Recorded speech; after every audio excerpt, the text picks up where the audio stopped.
The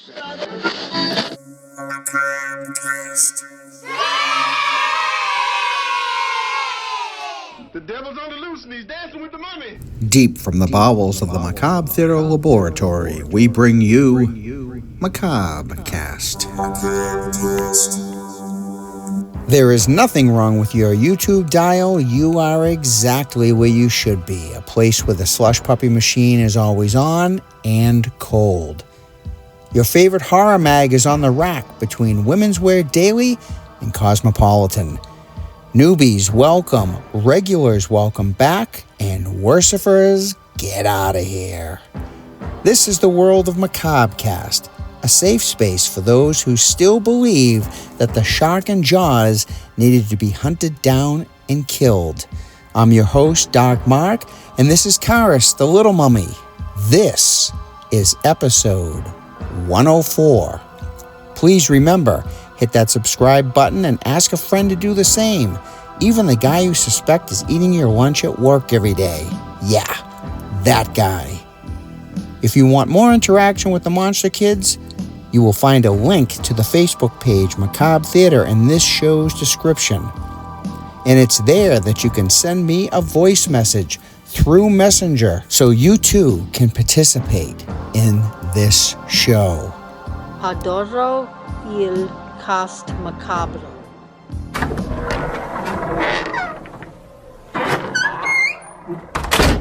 Hello, Karis. I hope you had a good weekend.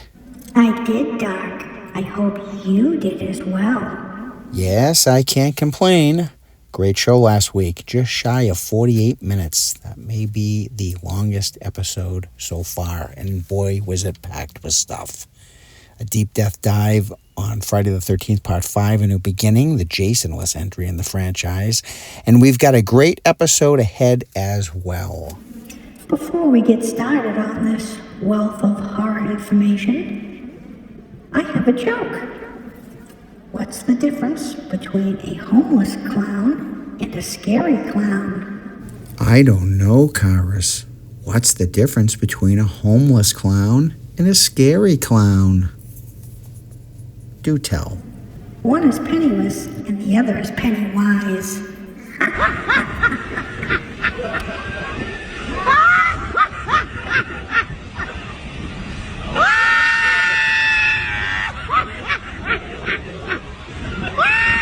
And on that note, it's time for horror news. Life's river shall rise, she said, open only the strong shall survive, she said, but I'm feeling quite weak, she said. The Haunting in Connecticut screenwriters Adam Simon and Tim Metcalf are working on a contemporary reimaging of Reanimator, centered more strongly on the actual H.P. Lovecraft 1922 serial novelette, Herbert West Reanimator. The new Sam Raimi horror thriller, Send Help, has wrapped production and is set for a January 30th, 2026 release. Crystal Lake, Peacock's long-awaited Friday the 13th series, is finally moving forward. What has been reported is Season 1 would focus on Pamela Voorhees, who gave up a singing career to raise her special needs child Jason, who she loses to a drowning at Crystal Lake, wherein her character takes a dark turn. Alien Earth, the Hulu series based on the Alien franchise, is set for a summer of 2025 release. Rob Zombie will be releasing his book, House of a Thousand Corpses, The Making of a Cult Classic, on September 16th, 2025. And that's it for horror news. And Brownie agrees. Brownie, the corpse-sniffing dog. Human sacrifice, dogs and cats living together, mass hysteria. As you know, each week in between episodes, I reach out to the Monster Kids, usually with a topic. And this week, I mentioned how this is the 50th anniversary of Dario Argento's Deep Red. And I had asked for people's thoughts, opinions, reviews, whatever, of Deep Red. So that's what I had put out there this week, Karis. If I'm not mistaken, I'm pretty sure for a while when that was released in the States, it was called Deep Red, The Hatchet Murders. And that was 1975, I believe. I'm knocking at the door. Somebody ringing the bell. Someone knocking at Hey, Doc, look! It's the only Monster Kid in the Drac Pack to have 2 theme songs. Horror Chat and that.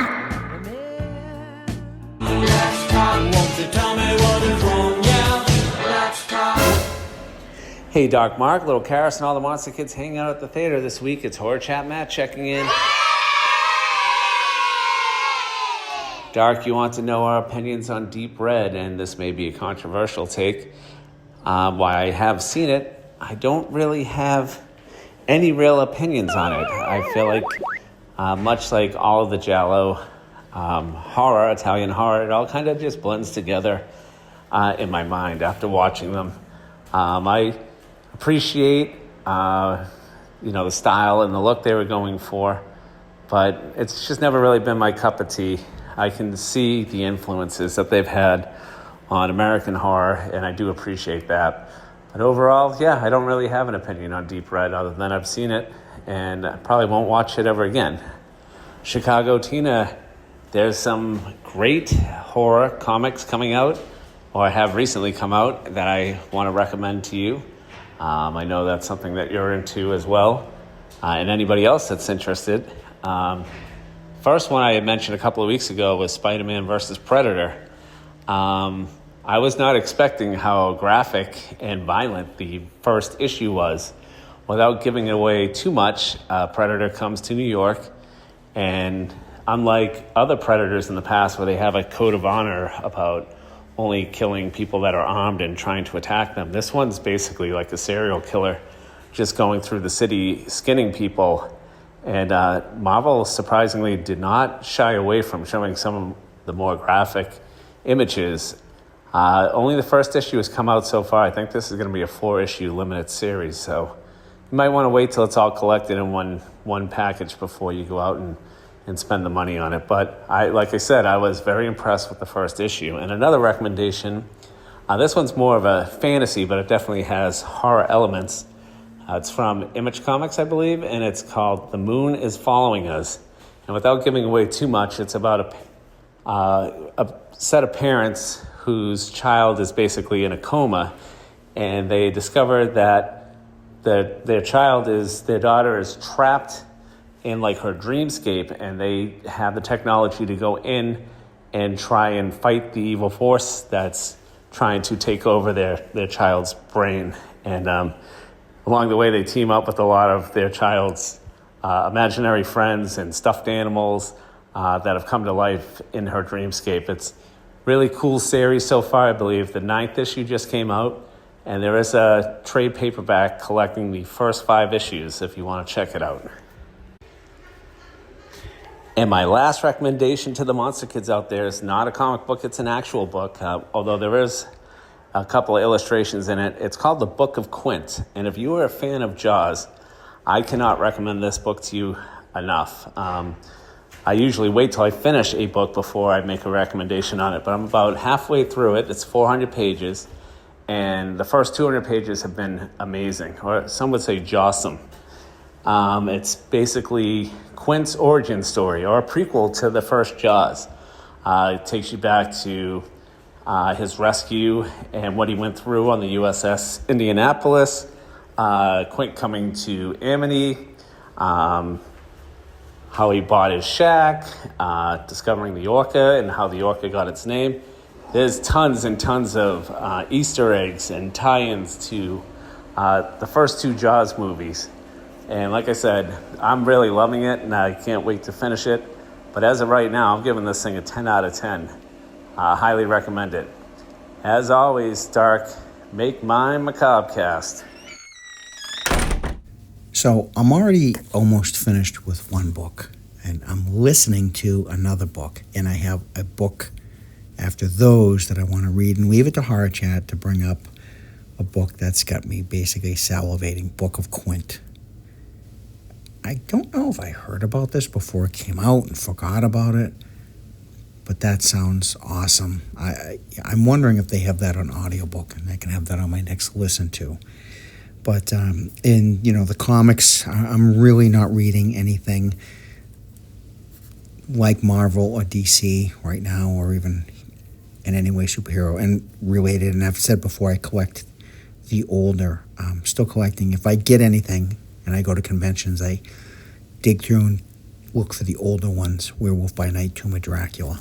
And speaking of horror comics, in the 90s, the early 90s, they used to put out these Leatherface comics and Jason Voorhees comics. The Jason ones were by Wildstorm, and the Leatherface ones by North Star. I don't even know if these companies exist anymore.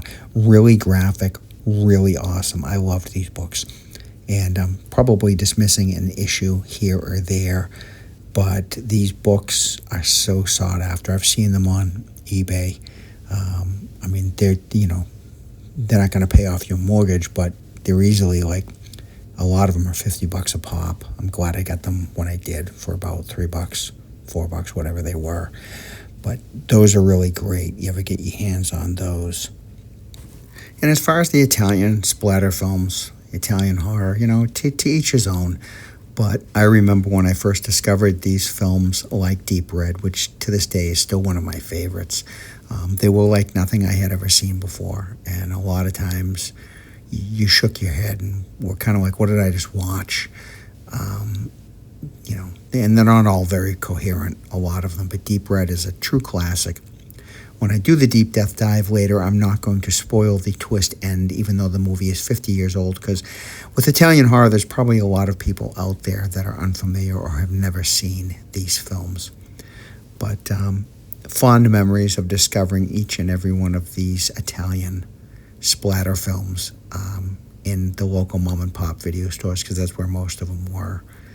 But always great to hear from you, Horror Chat Matt. Hope to hear from you again real soon.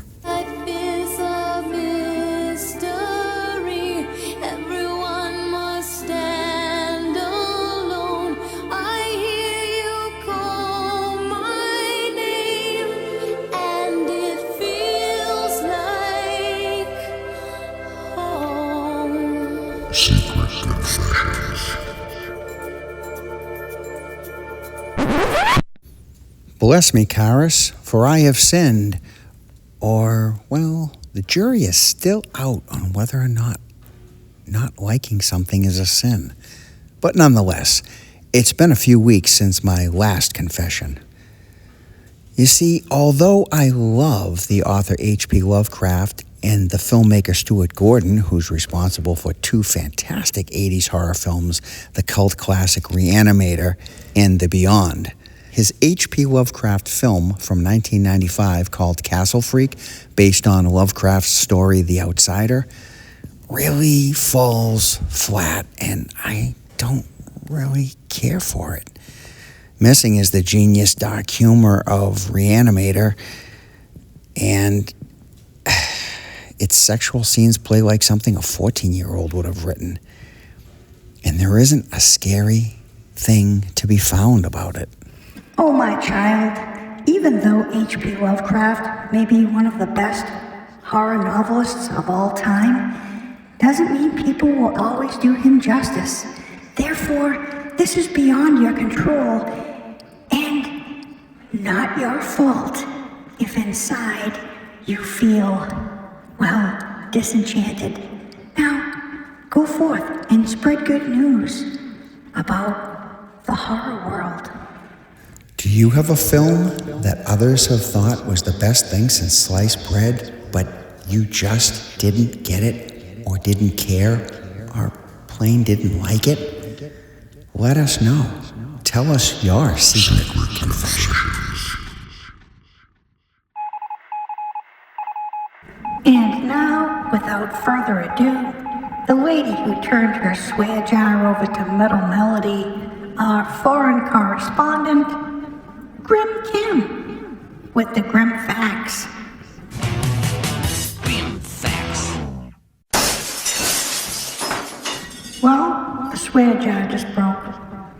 That's why you can't be passing that back and forth, Metal Melody. You and Grim Kim can't be passing it back and forth. Hi, Dark Mark. Hi, Karis, the little mummy.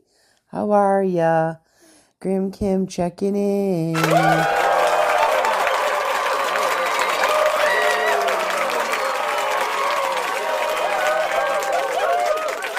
Wow, these weeks are just flying by. And earlier I was out with my mother and all of a sudden I was like, oh shit.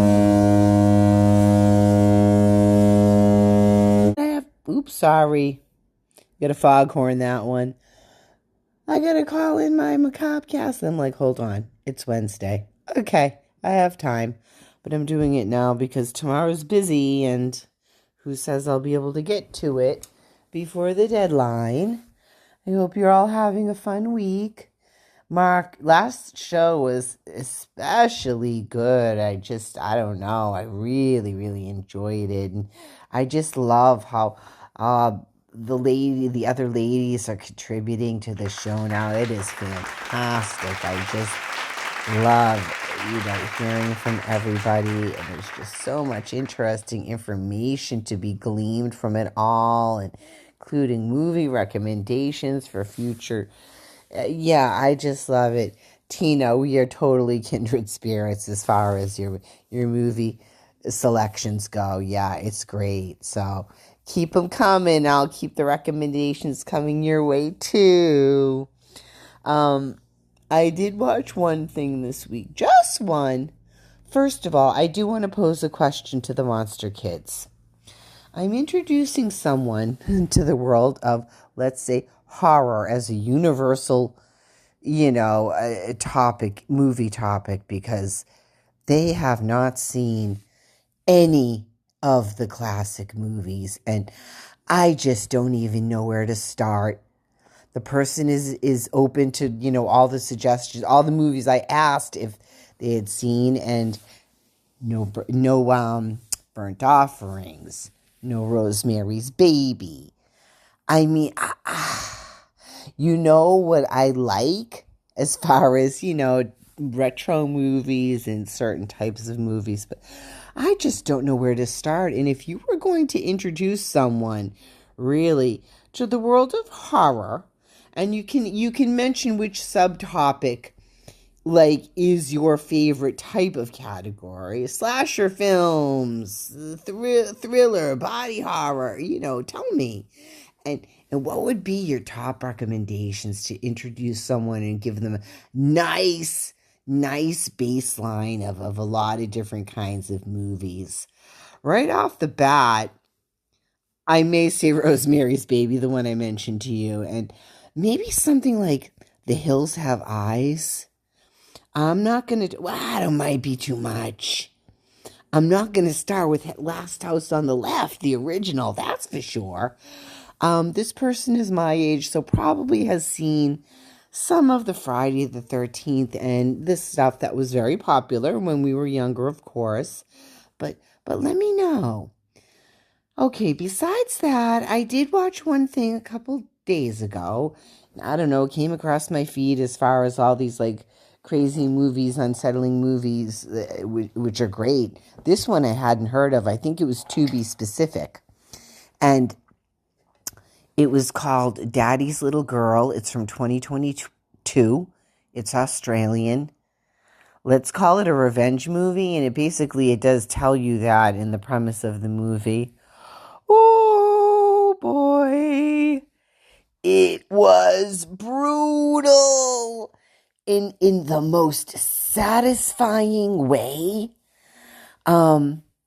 You can really just skip over the first 45 minutes of the movie because you know what the premise tells you what happens, and you really don't even need to watch that part. And something really sad happens, and anyway, it's what follows with this father who is grieving and comes to find out who's responsible for his daughter's death, and then what ensues. Wow. It was, Mark, this might be one of those movies that, what's the movie? If people knew you really enjoyed it, they'd be like, wow, they're effed up a little bit, huh?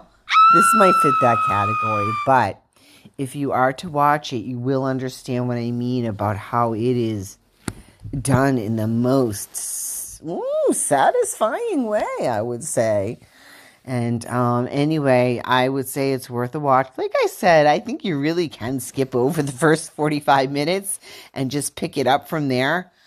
And if you want to. If you don't, just know that maybe it's a little slow pacing and it's a sad first third of the movie, and you can just get the general idea and just move ahead into the story itself. That's all. I started The Beyond a few weeks ago, Mark, and I fell asleep because it was late, and not even probably that late, but I have to get back to that one. And then Grim Twin was just mentioning, what was it? A George Romero classic. I forget what, but I definitely haven't seen it. So maybe those will be on my list for next time. And that's it. As always, I am so enjoying the show. It's just really, especially the variety of people calling, writing, and all that. I really encourage everyone to do that. You can even just send a little text message, voicemail, if you don't want your voice heard at all, just send a text message to Doc Mark. He can read it off or whatever. It's just love hearing from everybody. Tonight was supposed to be the Tenebrae night, but I'm hoping, maybe it gets rescheduled and someone mentioned something about Baby Jaws. That would be so fun to watch that together. Dinner and a movie. I'm always up for that. Okay, guys. I hope there's more of this beautiful weather to come, and just savor and enjoy each day as always. Talk to you later. Brownie says, "Ow." Bye. I love the challenge of introducing a newbie to horror. I wish I could teach a class, like one of those throwaway college classes, like Horror 101. Imagine prepping for the class. Where would it begin? Where would it end? What would the final be like? So, let's see. An infant in the horror world, someone our age, what would I start with? Remember what I did with Horror Chat Matt? He asked me to pick movies outside of the genre, and I turned it into this half-hour-long fiasco. I will not do that here. As much as I'm tempted to, I won't do that here. But depending on how in-depth you go with the friend, and I don't know how much they're planning to watch or willing to watch. If I tackled this and you start with the most quintessential horror character, Dracula, and the original Dracula with Lugosi, if you showed like a double feature of Dracula, the original Lugosi Dracula, and then instead of jumping to the Christopher Lee, which is a fantastic horror, Dracula's fantastic, but instead of kind of re-showing not almost the same movie, but you know what I mean, the same story. If you jump to something like Twins of Evil or Vampire Circus to show the broad stretch from Dracula to that, then you move on to a different subgenre or different character. You see where I'm going with this, and I have to stop. And we'll give the other Monster Kids a chance to throw their choices out there. Now, of course, I could pick some whirlwind great horror film to suggest, but I guess I'm thinking of it too much like a college professor. So, and I should have said this first, but I want to say it now before I forget. Thank you so much for your feedback, and I'm so glad that you're enjoying the show. And when I do a particular episode that in some way or just hits all the right notes, hearing that again, it's just another thing that makes this all worthwhile. And I wholeheartedly do agree. I'm always imploring people to participate and leave voice messages, and the text message thing is a good idea. And yes, it's been great, and I'm so glad there's new voices, and I hope that keeps happening. And I hope you go back to The Beyond and see that. I hope you didn't fall asleep out of boredom. That's really, it's a just an Italian canvas, painted by Fulci right there. And Daddy's Little Girl on Tubi from 2014, duly noted. We'll keep that in mind. And Grim Twin mentioned a Romero film, and you couldn't remember the name. Now, I know you saw Martin, which I'm a big fan of, and you don't care for very much. The only Romero films, outside of the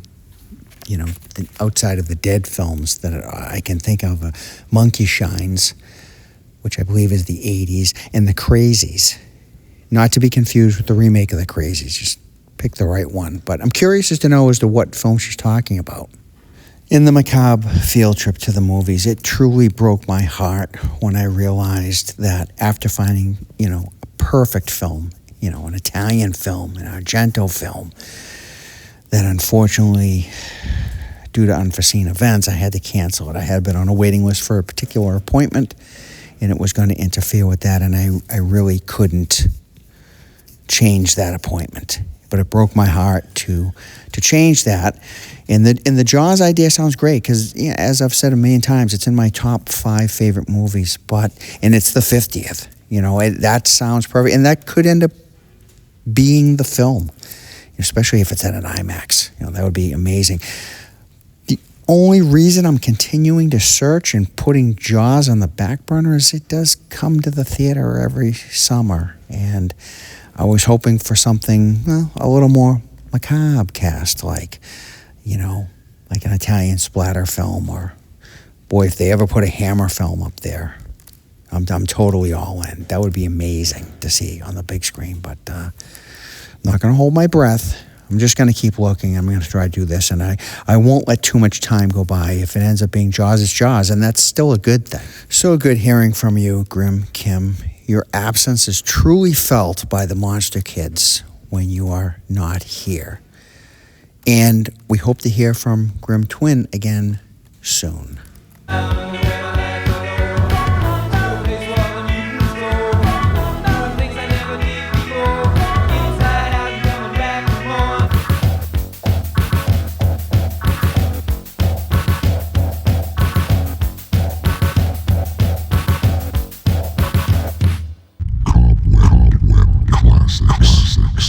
Welcome to Cobwebbed Classics, where I dust off a lost, forgotten, or just plain unappreciated film and introduce it to, or maybe just remind you about it, so your spooky Saturday night might run a little creepier.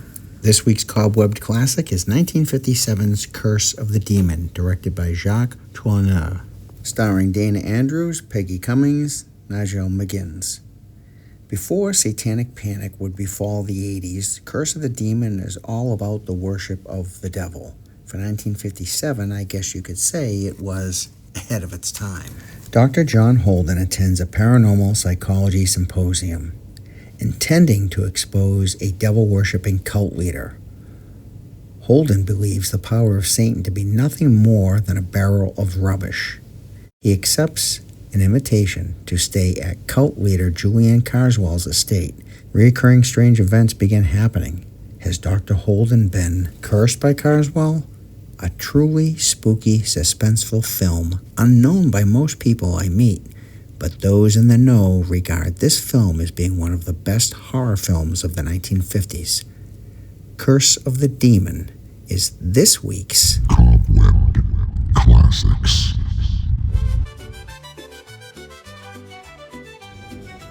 Spring, and with it arrives the warm weather. T-shirt time is back, and that screams horror merch. Is there a better way to say horror merch than with a Macabre Cast t-shirt? Be the envy of the Monster Kids. Only $13. It includes your shipping. Message me for Venmo info. Is this something you can share with the rest of us, Amazing Larry? Greetings, Dark Mark and Karis, a little mummy. Scary Larry here, with a lot on my mind. Hey, Karis, why do demons and ghouls hang out? Because demons are a ghoul's best friend.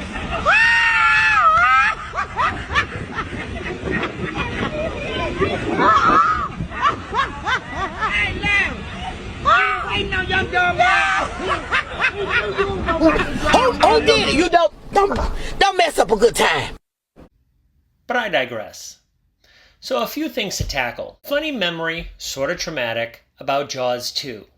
I was 8 years old when it first came out in 1978. What was also popular in the theaters then? Halloween. My parents are out of town, older cousins are babysitting, they are ruthless. Say, hey, let's go see a movie. Oh, cool. To see what? Halloween. They showed me the pictures. No. Now this was before I got into horror, so this was a big neck-snapping no. Well, in 1978, Fresh Pond only had 2 theaters. So Larry, choose door 1 or door 2. Door 2 it is. Jaws 2. Half went in to see Halloween, and then a couple went in with me to see Jaws 2. First major kill scene, I believe it was the exploding boat scene. Larry's out the door, spent the rest of the time sitting in the lobby. The concessions lady felt so bad, she gave me free popcorn. Now, years later, I did watch it, and I actually think I enjoyed 2 more than the original, but it's a toss-up. Now, I watched a few movies. First, 1989's Intruder. Decent film of the 3. A very young Sam Raimi had a bit role in it. A grocery store is just closed for the evening, and the staff of teens and owners are trying to clean up and lock up when an intruder gets in and starts killing everyone. Good old-fashioned special effects with gory kills, though the killer was predictable. Ending kind of came apart, but a bit of a redemption by a cameo appearance when Bruce Campbell shows up playing one of the arresting officers. He's on screen for maybe a minute and a half, but it kind of redeemed the movie for me. Next, I checked out 1981's Evil Speak. Now, forever living in his big brother's shadow, this stars Clint Howard as a hapless military academy cadet who is bullied and punished relentlessly. He's forced to clean up the cellar of a church where he discovers an ancient satanic book and plots his revenge using Satan. Night Court's Richard Mall has an appearance as Satan in the end, which made me laugh. Lastly, I watched Deep Red for its 50th anniversary. Not my favorite among Argento films, but it did keep me entertained. I will have to figure out a way to watch Bride of Frankenstein since it's been decades since I've seen it. Reports to follow. I absolutely love that Jaws 2 story, Larry, but it also does show that you and I were 2 very different 9-year-olds. As I had said, I had seen the original Jaws at 6 and ran to the theater on opening weekend for Jaws 2, and as I've said, waited in that long line and saw it at least 3 or 4 times in the theaters before it left. The funny thing is, Halloween being as big and as successful as it became at that age and at that time, I had no idea what Halloween was or that it was even out, and it wasn't until it came on HBO a year later that I first saw it, and then it was on like Donkey Kong. Do you share the same taste in Italian splatter as Hard Chat Matt, or was it specifically Deep Red that you're just not that crazy about? I would like to know. Thank you so much, as always, Larry, for usually seeing it so we don't have to. Deep, Death Dive. This week's Deep Death Dive is 1975's Deep Red, or its Italian title, Profado Rosa. Written and directed by Dario Argento, starring David Hemmings and Daria Nicolodi. Deep Red turns 50 this year, and I can remember as a teenage Dark Mark discovering the brave new world of Italian splatter films, or as some were referred to by the Italians as giallo, which means yellow. You see, in the 60s and 70s in Italy, there were a cheap series of paperback mystery novels with a yellow spine, published by Mondadori. Before the 1960s, a giallo film was a literal adaptation of a giallo novel, but the term soon shifted to apply to this type of film. So my introduction to Italian splatter, as I like to call it, was Deep Red. During a conference on the paranormal, a well-regarded psychic gets some kind of message about an individual within the audience. As she begins to reveal the message, she reveals the person to be a murderer. Before being seen, the person runs from the seating area. Later, the psychic is brutally murdered in her apartment. It is witnessed from the street by a pianist, who later teams up with a local reporter to investigate. The film has a great twist ending that by now, unfortunately, has been done many times. The killer's identity is revealed early on if you pay attention to detail. Dario Argento said the murder scenes were inspired by thinking of painful injuries the audience could relate to. Most have never been shot with a gun, but many at some point have been struck with furniture or have been scalded by hot water. Whenever you see the killer's hand in a black glove, that is Argento's hand. Because of the international success of the film Suspiria, that would be released 2 years later in 1977, Japan released Deep Red as Suspiria 2, even though it has nothing to do with Suspiria and was made 2 years prior.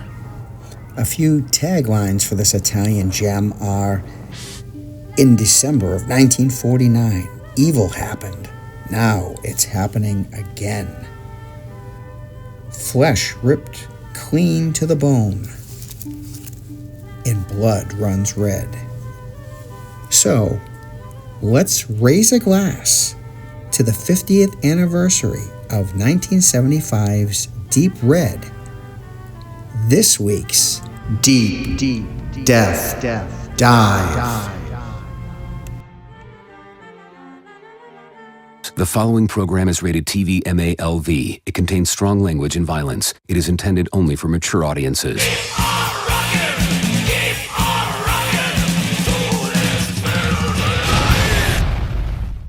Hello, Doc Mock, Karis, and all the monster kids.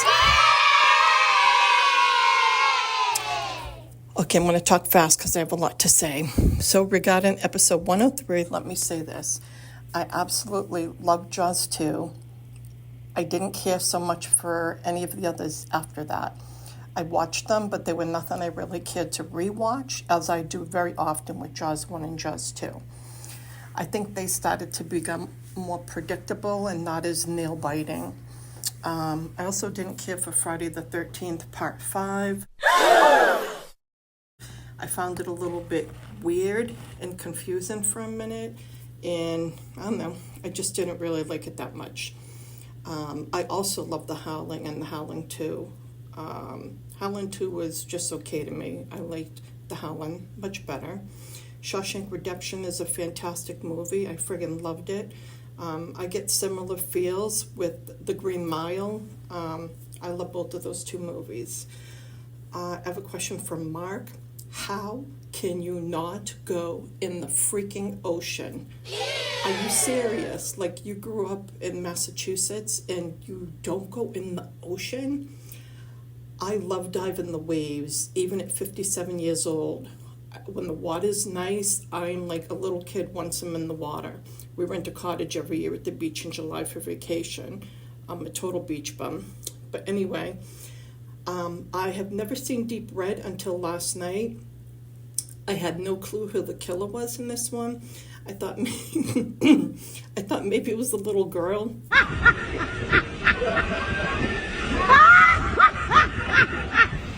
Don't ask me why I thought that.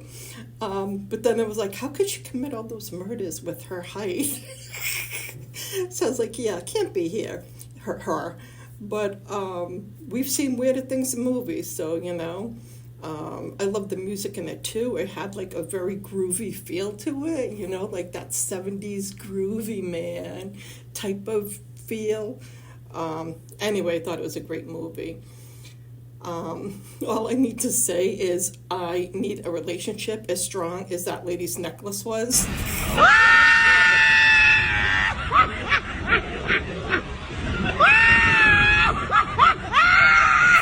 because in reality, it would have broke right off her friggin' neck. Like, we know that.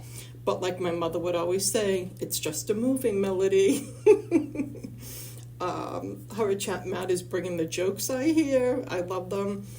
I also love the strong language and violence intro before my message was played. I thought that was hilarious. Anyhow, I saw Until Dawn and thought it was a good movie. It was different from Happy Death Day in the way that each time they came back, they became a little more like a zombie. Like either their face was scarred or their hand was weird. I don't know. They were having a little more characteristics of a zombie because, yes, they were zombies in that movie. There were like 3 or 4 good jump scares. I almost shit my pants on one of them. I never jumped so high. The beginning to the middle is a little slow before, it gets going on and things start happening. But I really enjoyed the movie, and I would definitely give it maybe 4 out of 5 stars, 3.5 to 4. Let's just say I didn't feel like I wasted my money on this one. Some you walk out and you feel like you wasted your money, but not on this one. And it was a bit more mystical than Death Day 2 in the way that they go through some sort of portal on the road that brings them to this hotel where everything happens, where everything goes down. But you'll have to see the movie to know the rest. Also, I saw The Companion, and it wasn't a bad movie. It was pretty good. She doesn't realize she's AI, and she finds out in the movie. It's really interesting. But I thought that was a good movie. I give that like 3 stars. It was average. But that's it. I hope everybody has a fantastic week, and hope to listen to episode 104 on Monday. So, bye-bye.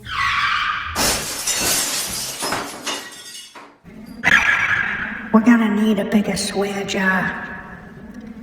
Bye-bye, potty mouth Melody. So is Until Dawn, would you say it's a horror comedy? Because that's kind of the way I took Happy Death Day. So I didn't know, how much comedy was in this. But that's good that you liked it. I'm just curious if it's a horror comedy. And as I've stated so many times before, yeah, Jaws 2, the only real legit sequel to Jaws, the only one that has that real look and feel. And Jaws 3, I've also said many other times, is it's a ripoff of Revenge of the Creature, the sequel to The Creature from the Black Lagoon, the whole plot, and a little bit of the original Jaws, some of it. But as always, thank you so much, Metal Melody. We love hearing from you every week and hope to hear from you again soon. Goditi questo episodio de Cast Macabre. Thank you, Maria Monstalia, for telling our Italian friends to enjoy this episode of Macabre Cast.